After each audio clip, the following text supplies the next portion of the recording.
А те обичат ли да си играят? Да. Да, Купчо и Ботушко са много игриви. Тая сутрин даже четаха с нас. После седнаха в контакта. Да. Беше се насъдило там. И въобще са едни много послушни и много красиви котенца, нали така, Марта? Да.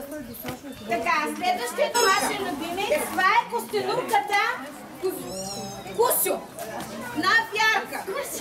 Вярка, тая костенурка, какво казва? Скарите. Обича скарите. И тя ракийка да не пива? Не. Само скили пиличка, не само скари деде.